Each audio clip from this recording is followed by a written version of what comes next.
Add some crunch to your lovemaking this lockdown with Sex Crisps. These aren't just crisps. These are Sex Crisps. So the Shiraz. Let's get started. Yeah, like I said at the beginning of the show, Shiraz, most planted red grape variety in Australia. You can find it all over the world. South Africa, Chile, France, Spain, Australia. So again, remember what we were doing before. Have a look at the. Oh yeah. Have a look at the wine. Just kind of swirl it up. It's very dark red. Hold it up to the light. And we have actually, all three of us have the same wine for this. I just have a cold version of, unfortunately. Is it still cold? Still cold. It's less cold, but it's not where I would like it to be. I just, for some reason, I made a mistake putting them both in the fridge. No, it's okay. It's okay. We'll work around it. I decided to smell the bottle for this one because the glasses are too overpowering. What are you getting, Matt? Yeah, well, we're not smelling it yet. We're just looking at it. Remember? Oh, sorry. Sorry. This is all. It's always appearance, nose, and then palate. Have a look. What kind of colour do you think it is? I think red wines people generally talk about ranging from kind of bright purple through kind of ruby, then to garnet, and then kind of light brown, tawny colour. So where would you say that this wine fits on that scale between kind of bright purple and brown? I'd say it's. If I hold it to the light, it's quite purpley. I'd say. Yeah. Like a. And if you kind of look through it as well, Really purple. So look kind of vertically down through the glass. You can kind of see the stem of the glass through the wine. And a really badly lit room. Ah. You know what, Hugh? From my observation, with turning on the bright light, is that it's a dark, it's almost a burgundy complexion. It's almost slightly burgundy, maybe. What kind of a deep cherry sort of. Deep cherry. It's quite a dark red wine, I'd say. Okay, I think it's not the darkest. I think it's. I mean, for a Syrah especially, I think it's actually quite light, and it is. Yeah, it's kind of a kind of purpley. It's not kind of pure ruby. I think there's like a kind of a little purpliness to it, and the kind of purple kind of normally indicates very young wines, whilst brown obviously is a very old wine or similar to what oxygen. Yeah, exactly. It's always to do with oxygen. So the more oxygen in there, the browner it gets, and that goes for red and white wines. And then kind of something that a lot of people talk about with red wine is the legs. So the legs, yeah. Yeah, and kind of a lot of kind of people that don't know much about wine kind of swirl the glass and they'll see the kind of tearing.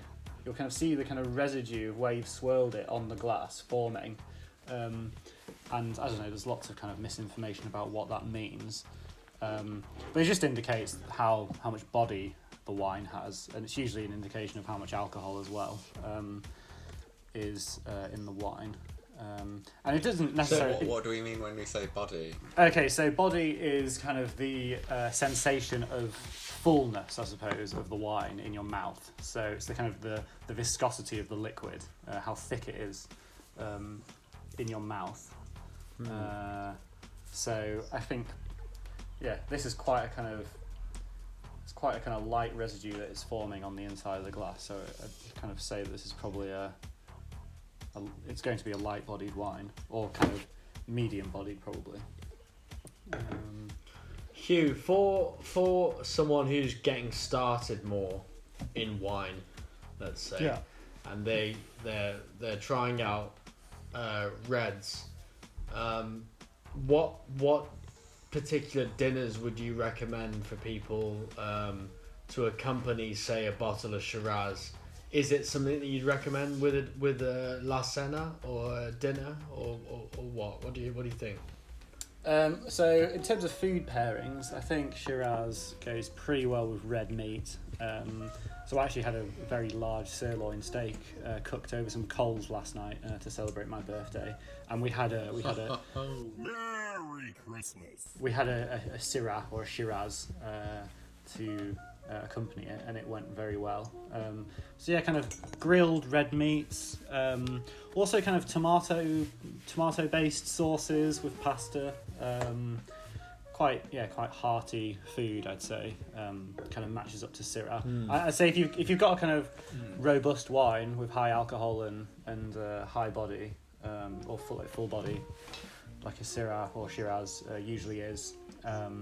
You want some kind of hearty food to stand up to it. Maybe a sirloin steak sex crisp, maybe. I mean, if it comes in that variety. Is that one of the 33 varieties sirloin? It is. I can It confirm is, that it is, because in Hugh, interesting that you do mention that, because one of the aspects of Matt's initial message that he sent to me in regard to our new, essentially the sponsor of the show, because we do have Puss in Boots boot camp and Mississippi Mud Pies on board, but they are working in a more hands-off, flexible dynamic, whereby they do put money towards the show, but it comes in sort of coughs and splutters, pardon the pun, within pandemic, but it's not consistent cash flow for the two of us. Okay. So when Matt mentioned to me that they were going to be on board, the first flavour that he mentioned was a steak sirloin, which they're working on. Okay. And some of these are trial flavours that we're trying out, so we will try to get. Can we get samples to Hugh, Matt? Sorry, I've proposed that without running it by you. We'll see what we can do. Yeah, I mean, it would be great to try it actually, and yeah, we can maybe do it on the air crisp and wine pairing like we mentioned before. Yeah. Shall we try the Syrah? Is that what you pronounce it? So the elephant in the room here. Yeah. Yeah. Okay. So sorry. I should have. I kind of realised that I was calling it both names. So yeah, this is the elephant in the room. So in Australia, they call the variety Shiraz, and pretty much in the rest of the world, they call it Syrah, which is spelled Syrah. So different spelling, different pronunciation, but the same grape variety. So yesterday I was having a Californian Syrah with our steak. So in California they generally call it Syrah. That's interesting. It sounds like such a Spanish word, though. Yeah, Shiraz. I wouldn't have expected. Yeah, I think I'm not sure. I think Spain generally have their own names for all grape varieties. So I suspect in Spain it probably has a third name, but I don't know. But yeah, okay. So that's the elephant in the room. So yeah, if you see it on a shelf, Syrah, Shiraz, it's all the same stuff. All right. Okay, so the nose. Let's have a little sniff. Yeah, let's have a look. Is there anything you want to prime us with in terms of what we're looking for, or do you want us to seek things out? I think Matt's kind of beating us to it. Go for it, Matt. Something a bit sweaty. A bit sweaty. That... Interesting. Like yesterday's gym kit. Yesterday's gym kit. Interesting. Matt, you've not been turning up at those lost recycled clothing units again, have you? Only when he forgets his PE kit. Yeah. I thought he'd left school. Get out of my goddamn classroom before I break my foot off in your ass! I have a question, Hugh, whilst we're enjoying the red, if you don't mind me seeing what your thoughts are on this. It's on the question is about the red. Okay. Have you ever, during your, because Hugh, our in-house wine expert on Calculated Drivel Freedom Frontier lockdown sessions, What I have as a question to Hugh is: have you ever gone off red briefly? Have I ever gone off red wine briefly? Yeah. Or Um, over a longer period of time, has there been a point where you've had too much red and felt bad, or I mean, what? yeah, I've probably overindulged on a few occasions, but yeah, I think once you reach a certain understanding with wine, your kind of tastes of what you prefer. It's generally not between red or white. It's within styles of red wine or styles of white wine. So for a very long time, maybe a year or two, I just really went off kind of full-bodied, deep, alcoholic red wines and kind of preferred kind of lighter body, lower alcohol red wines. And then with white wines, I'll sometimes prefer kind of white wines that have had lots of oak, lots of aging in oak barrels, or sometimes I'll just prefer wines that are kind of nice and kind of aromatic and clean and fresh. So yeah, I don't think, I'm kind of at the stage where I can't just completely forget about red wine or white wine. I'll always drink them both equally. So what can you guys smell? I mean, Matt, you said a bit of sweatiness. Matt, what kind of fruit can you smell? Yeah, it's a good question. It's like a plum, maybe. Mm-hmm. I think there's a kind of stewed plum aroma. Yeah, it's like really like a warm, like really like rich. Yeah. You know what I think I can smell, and Hugh, correct me if I'm wrong here, or if you think it's outrageous and I shouldn't say it. Yeah. But for me, it smells like a wintry, slightly Christmassy, some sort of plum pudding or something. It's I think you're it's spot wintry. on. It's kind of I can imagine it almost being slightly warmer as a mulled wine, maybe. Yeah. Now, No, it's got that. That might be a bold thing to say.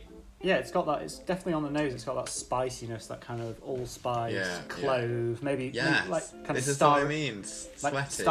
Like star anise. There's definitely so Matt, a kind of. you seek out sweaty wines. Is that what you're saying? Star anise. I'm gonna say cherry as well, maybe. Yeah. Okay. I think so. I think there's a definite kind of treacle, kind of burnt sugar aroma as well. Like I think a plum crumble is absolutely spot on actually. Yeah. Yeah, good one, Matt. Well, you know what, world listeners, I'm gonna just quickly mention that on the topic of plum crumbles, if anyone has a great plum crumble recipe that they want to send our way, when we can go live in my family home's garden with Hugh and Matt, we will look to try to accompany said Syrah or Shiraz with a plum crumble. Send it to our PO box. Yeah. A whole plum crumble to a PO box? Yeah. Okay, Should we try this? Yeah. Okay. So let's let's see what it tastes like. Let's so, try the red. like I said before, take a mouthful, do a bit of breathing in, try not to choke on it, and tell me what you think. I'm definitely getting cherries, like cherry juice. It's just cherry juice. Yeah, maybe like a jar of Morello cherries. Yeah. I don't know what they are, but yeah. They're these kind of dark, sour cherries. In a jar. It's got a certain degree of sourness to it. That it's actually quite appealing. The sourness to it. It's quite low key. It doesn't linger on the palate for too long, but you do notice it. I mean, Hugh, you tell me. I mean, for me, I have a sip. Well, I have a sip right now,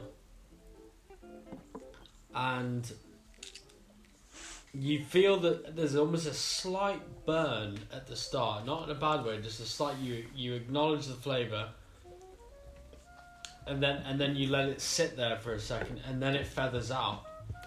Okay. Does that make sense at all, or can you? Well, usually people associate the burning with high alcohol content, and I've just had a look at this bottle, and it is 14.5. That makes sense. Yeah, no, definitely.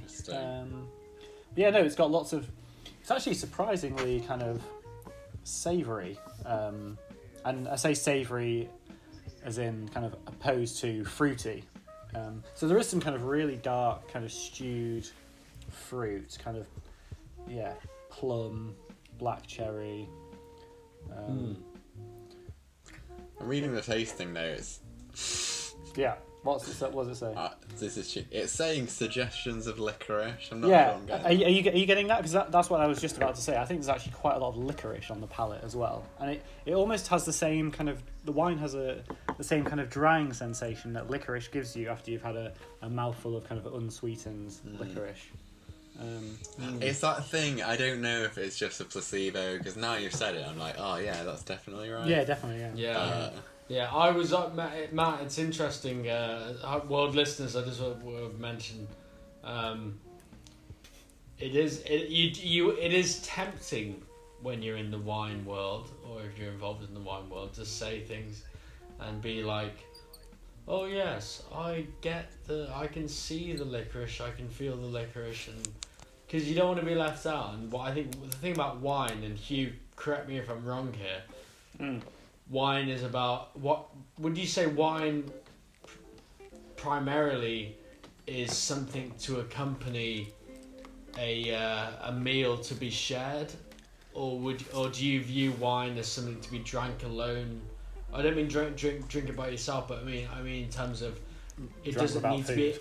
No, I think I think wine is definitely best served with a good meal.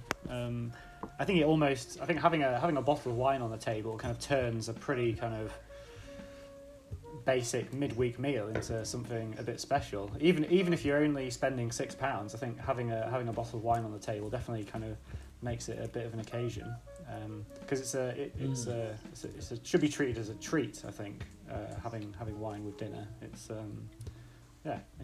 definitely something to be kind of savoured and enjoyed. Yeah. Yeah. What's your general kind of response to the kind of snobbery that is often surrounded with the wine industry? Have you encountered people that you found insufferable, and how do you deal with that? Oh God, yeah, I've encountered. I mean, I think it's interesting because usually the people that are the most snobbish are usually quite insecure about their own knowledge of wine. So makes sense. So usually the people that know the most, so generally winemakers who've studied winemaking at university level and have done kind of certifications to learn about all the different wines of the world, those people tend to be pretty open to anything, because they kind of understand the production process. But yeah, it's generally people from kind of the hospitality industry, people like sommeliers and people that maybe have a good understanding of wines of the world but don't really understand the kind of production processes. I think they can be quite, well, at least in my experience, they can be quite snobby. But yeah, I guess sorry, go on. Am I right in thinking, is there a kind of rivalry between the winemaker and the sommelier? I'd say so, yeah. I mean, maybe not a rivalry, because we need them. Like, we need them to sell our wine. And the wine industry has so many different levels. So you have the production part of the industry, and then you have the distribution part. So that's kind of the middleman between the winemaker and the retailer or the restaurateur. And those people, the distributor is probably the most important person, and they actually make the most profit from the industry.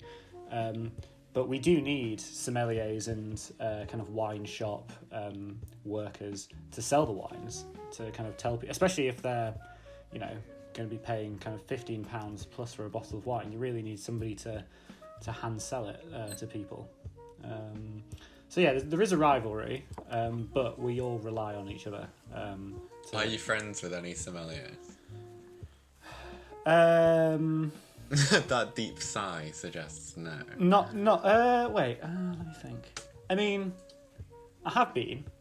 The hospitality industry has been on hold for the past 3 months, so I don't know if anybody can call themselves a sommelier at the moment. But yeah, no, I've been friends with people from hospitality that sell wine. But yeah, I'd say we generally have a different attitude towards the product and towards the industry. Add some crunch to your lovemaking this lockdown with Sex Crisps. I've got a question for you in regards to the wine industry in general. Have you drunk wine whilst skiing? What, whilst going down the slope? Yeah. I can't. No, not. I mean, I think I definitely wasn't a wine drinker. I wasn't much of a wine drinker when I was skiing. But so you're basically saying, so you obviously have wine pairings with food, but can you have wine pairings with physical experiences? Holidays, sport. Sports, holidays, and I don't mean in I'd say so. I think interesting thing about skiing is most ski resorts in Europe, they actually are quite warm and sunny in the summertime, so they have wine industries. So there's lots of around the kind of Savoie and Jura regions of France. There's a really big wine industry, and that's kind of prime skiing area. Austria as well, they have a pretty big wine industry. Northern Italy, northern Spain, where people go skiing. I think something that I do is whenever I go to a certain part of the world, I want to drink the local wines. I think that applies to skiing as well. Yeah. Interesting. Yeah. Very good answer. I have a question which maybe will help put a bit of context to this whole evening for the world listener. Yeah. How did you end up here? It's a good question. A few people ask me that because most people in the wine industry generally live or grew up in a part of the country or a part of the world that produces wine. Right.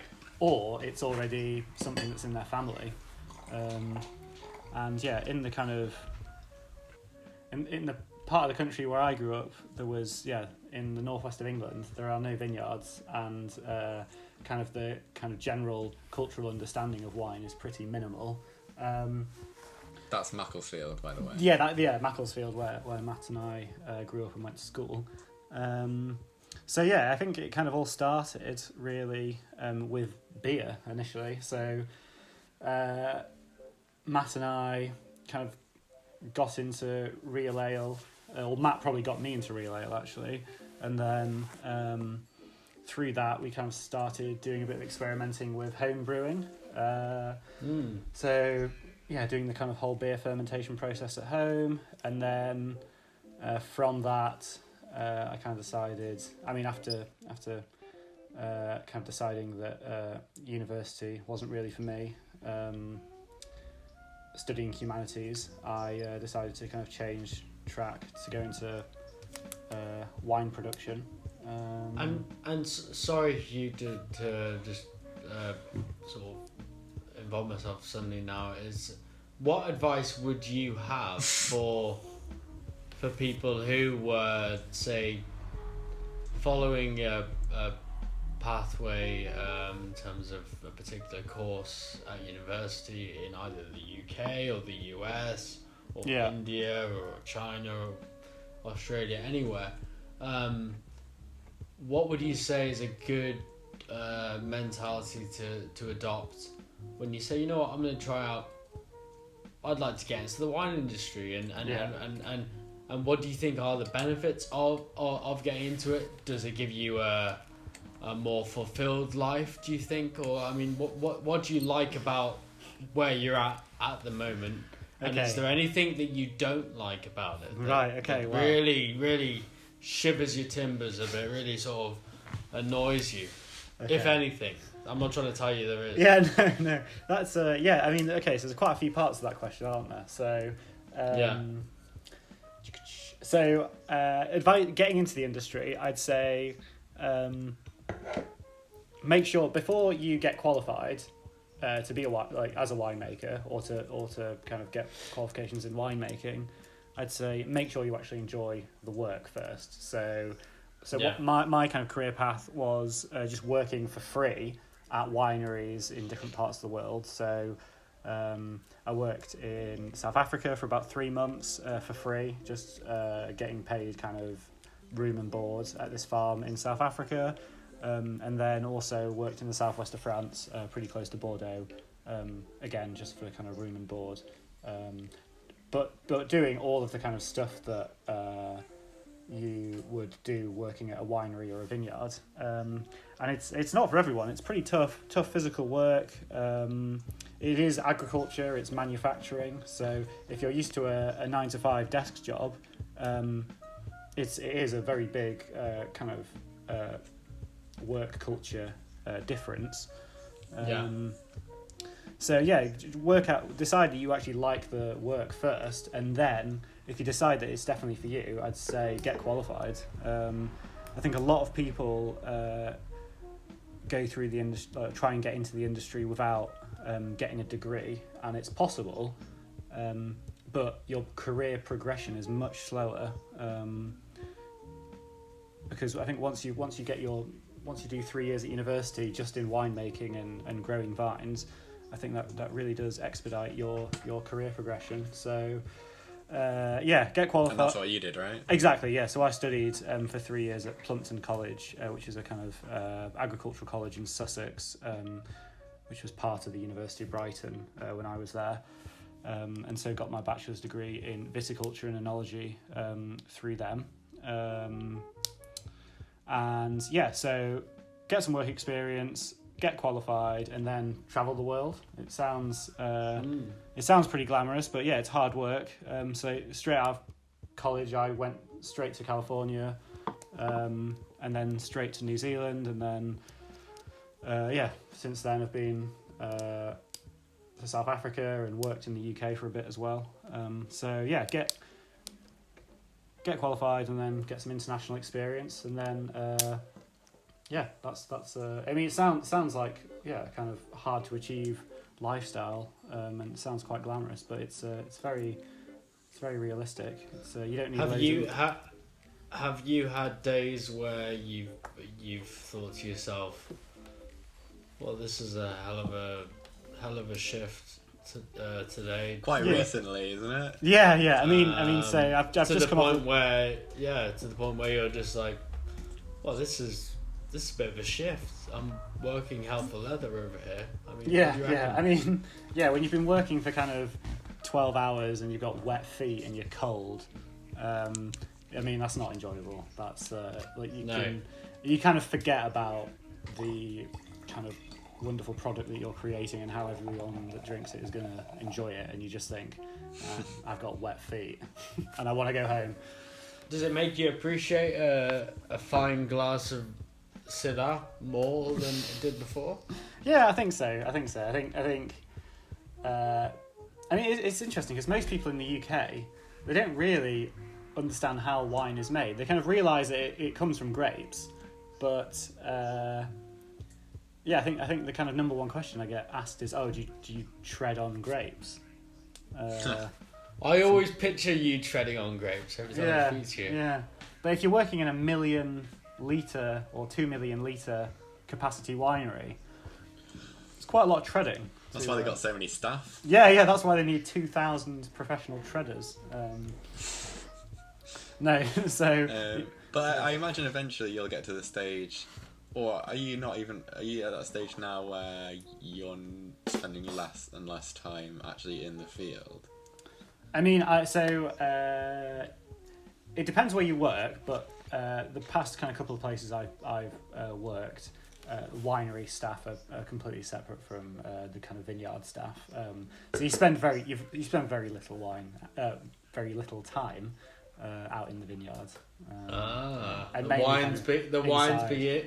The wine's beginning to take effect. Yeah. A bit of a Freudian slip there.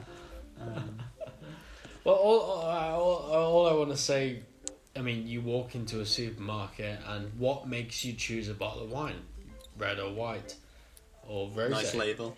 Nice label is what I immediately. So yeah, usually if there's an towards. animal on the label, that's a good sign. Yeah. Yeah. The shit Chardonnay's got a lizard on the label. Oh really? How many lizards do you think went into this bottle of wine? Probably quite a few actually. That's quite a common, especially at big industrial wineries. You get all sorts in there. Well, Probably not the lizards. answer That you contribute to the expected. colour. When you say all sorts in there, do you mean lizards were working there, paid employees, or they No, were? as in lizards they go were- through the crusher into the vat. Do they Oh, go they got it. underneath people's feet, stomping through summer holiday cash? Yeah, something like that. Yeah. What? What's the weirdest thing you've seen get put through the crusher? Oh god. So this The didn't, deadliest this animal. didn't happen to me, but I've got a good story of somebody else. I think like the weirdest thing I've seen is probably a rat or something like that, which is not uncommon. So this was a story I was told by one of my lecturers at college. So huge winery in the South Island of New Zealand, in Marlborough, which is where Marlborough Sauvignon Blanc comes from, which is a hugely popular Wow. kind of variety.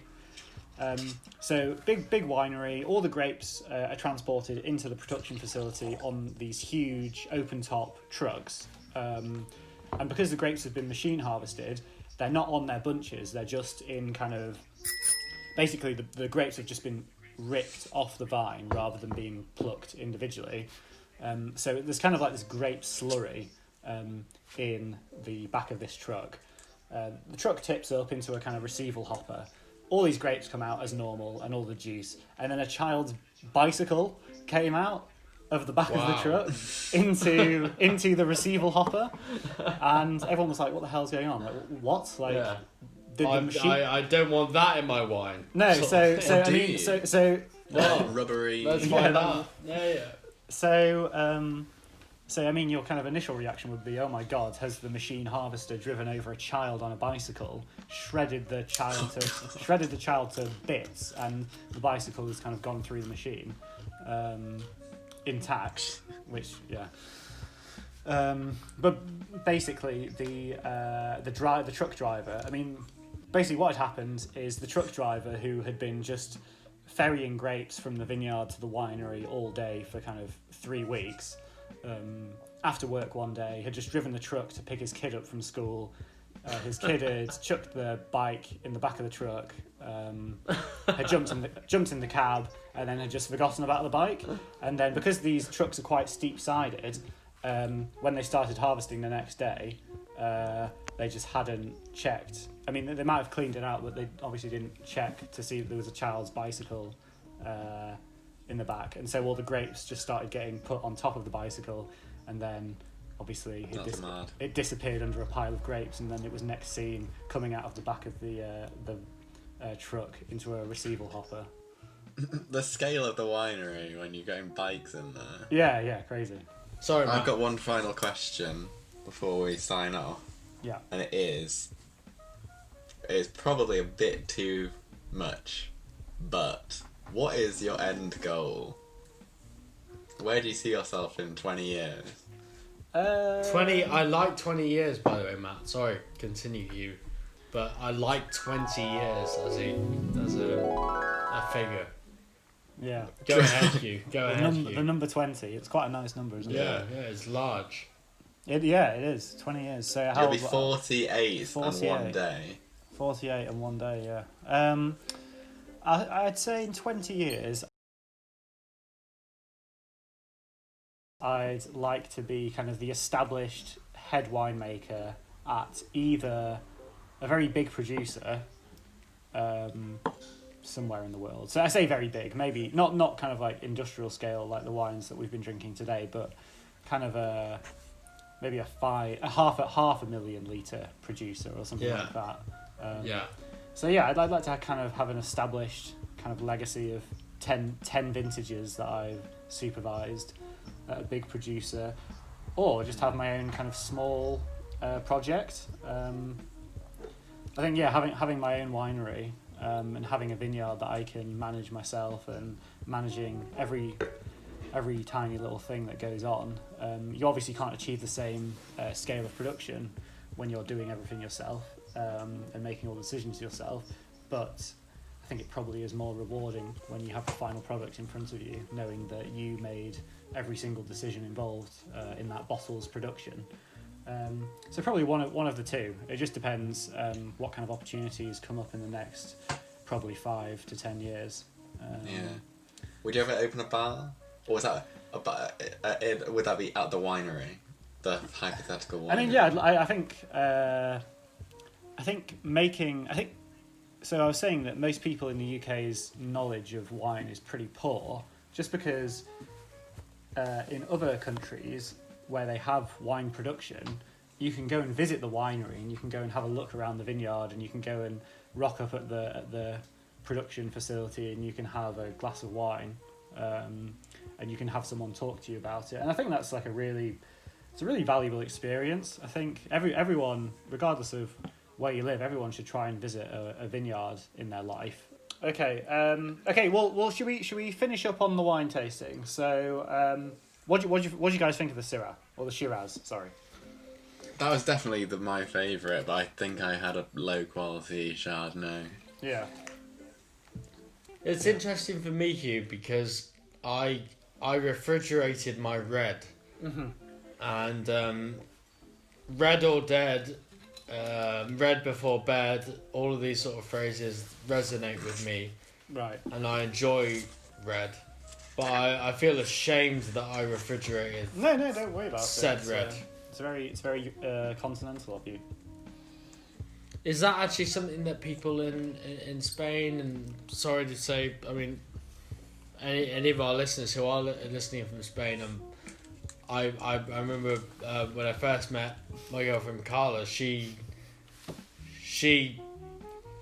put red in the fridge. Yeah. I lived with a Spanish guy, and he also put wine in the fridge. So, I mean, it's a thing. It is a thing. I don't mind it. Yeah, no, there's definitely no shame in it. I think especially when you've got a kind of lighter bodied red wine, I think it suits it perfectly. So yeah, there's no shame in it. Am I right in thinking? I remember you saying something to me once, Hugh, along the lines of people are drinking their white wine too cold and their red wine too warm. Exactly. No, exactly. I think people, you should be, in terms of temperature, there shouldn't be too much of a difference between them. So I'd always say serve white wine at around 8 degrees and maybe red wine around 15, 16, something like that. Yeah. So in reality, it's not a huge temperature difference between them. I think if you obviously drink white wine kind of really cold, kind of 4 degrees and below, you're not going to taste anything. And I think if you have red wine at kind of room temperature, at kind of 22, 23, it's just not going to taste it. At least, again, it's not going to taste as much. It's going to be kind of cloying and, a bit miserable. So for the world listener, Mark just tried to pour a glass of wine there with the cap still on. Ah. That's really Wouldn't be the stage of the evening. That's a classic. It wouldn't be mistake. the first time. Matt, have you got any other words that you would like to send towards the world listeners and inspire them for the next show, or just if you haven't drunk along with the podcast, then just go out using your newfound knowledge from this podcast and get yourself a bottle of wine. Let us know what it was, what your thoughts were, what colour, what did you see, what did you smell, what did you taste? what did you hear? Yeah. Hopefully Is podcast. that a tasting note? What? Hopefully the podcast. Is that maybe for fizzy wine? You can hear fizzy wine. That's the thing. But yeah, let us know. Comment down below. And Hugh, and I'd like to address Hugh personally and say, Hugh, thank you, muchas gracias for the show, and also we're very excited at the prospect of you being on future shows and bringing in more up-to-date wine analogies and information that you find out about. So, did you Maybe enjoy? maybe Yeah, in a thank you, post-COVID world, when you're back to work, we can get like a more hands-on. Well, we will go towards video calls. I was saying this to Carla. I was like, I set up chairs in this flat and in Brighton, and we have to view the church, and we have a scene or a setup, and we catch a bottle of wine, and we cover some topics. Sounds good. That sounds good. Yeah. Thanks for having me on, guys. It's been a real pleasure. Well, Hugh and Matt, I feel like one of the things that we need to hone in on and figure out with the show is that we're going to be heading overseas. There's going to be flights happening, and people are going to be... Matt's going to be taking bottles of Shiraz packed up in a suitcase. The majority of our sponsors are from the deep south, so we've got a lot of contacts. We've got to head that way. Yeah. So guys, I have a request for you two, and it is based on film knowledge, if you will. And have you guys both seen Into the Wild with Emil Hirsch? Yeah, I have actually. Yeah. Not for ages, but yeah. Yeah, I actually watched it quite recently. If you haven't seen it in a while, that's fine. If you have seen it in a while, that's fine. The question I have for you guys, I love the idea of the co-host liking what I'm doing, because if he doesn't like what I do, I get emails back and forth, and we don't speak for days, do we, Matt? Yeah, so that's another podcast. It's another podcast. So, if you were in Shia LaBeouf's, not Shia LaBeouf's, if you were into Emil Hirsch's Into the Wild film, and you were working with him on set, and he said to you, there's a big issue, there's a bear coming our way, what would you say and why? And both Wait, you and Matt I don't quite understand the question. I'd say let's do one. What's the question? So the question is, how would you respond to seeing you're in a mountainous wilderness? There's a bear coming at you, Matthew. There's a lake. There's a moving body of water, but you're more in the forest than anything else, and you have to make a call and say, I can't just play the phone call video of the tennis player congratulating Hugh right now. I need to use something that could help me.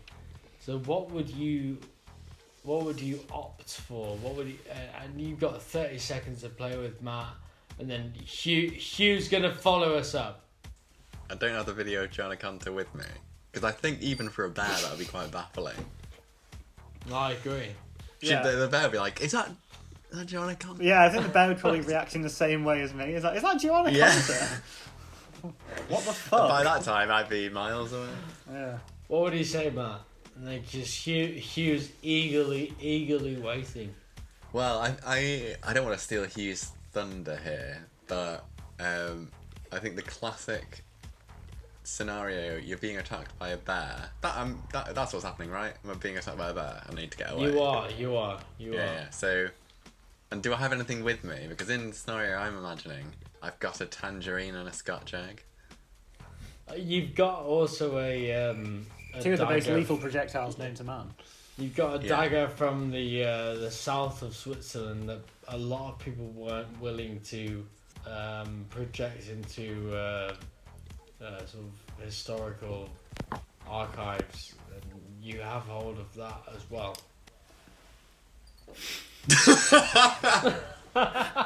Mark, are you pissed? I've been drinking a lot of white and red, mate. You were drinking beer before you even started. Jesus.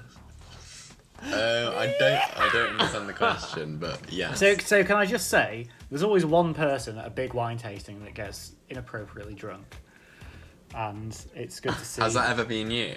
I don't know if it's a wine tasting, but harvest parties.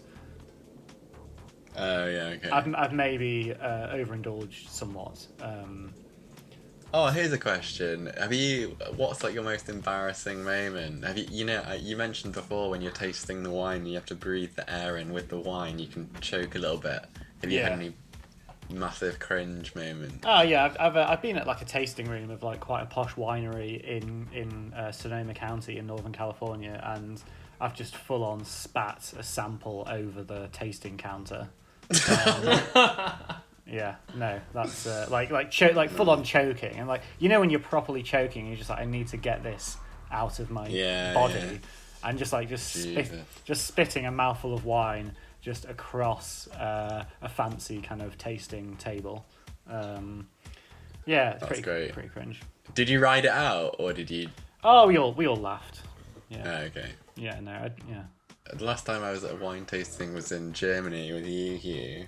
Yeah. And to fill you in and the world listener, but we went to this I'd say reasonably fancy place to do a wine tasting. It was, how would you describe it? Dr. Lucen. Oh yeah. So Dr. Lucen, probably the most well-known producer in the most well-known region of Germany for producing wine. Yeah. Me and Hugh, we'd booked a wine tasting at this place. And we were kind of expecting to turn up. It would be us and like a few other groups of tourists, quite like a light-hearted wine tasting. We turned up, and they did have some other bookings, but no one else had turned up.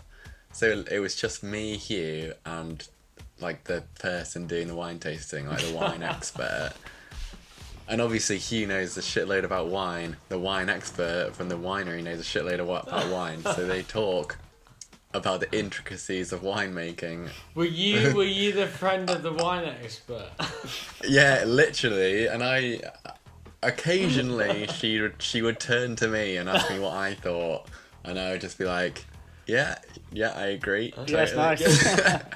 But there was one point where I was trying to get into the whole wine tasting thing and like getting the air in with the wine, and I did almost like do the choke thing, and I wanted to cough so bad, but I managed to hold it in, but it ended up with my eyes just watering. So the scene's just Hugh and a winemaker chatting in depth about wine, and me sitting next to them crying, basically. One thing I can say is that this is going to be an absolute nightmare to edit. We've got 3 hours of content, of which I reckon we've got an hour and a half, which is good. We're currently on 2 hours 49 minutes, so I think we finished. Yeah, I think it's run its course. I think there was a point at which I said cheers guys, which I think was probably a good time to end the show, but it was about 30 minutes ago. Yeah. Before Calculated Drivel After Hours started. Add some crunch to your lovemaking this lockdown with Sex Crisps. These aren't just crisps. These are Sex Crisps.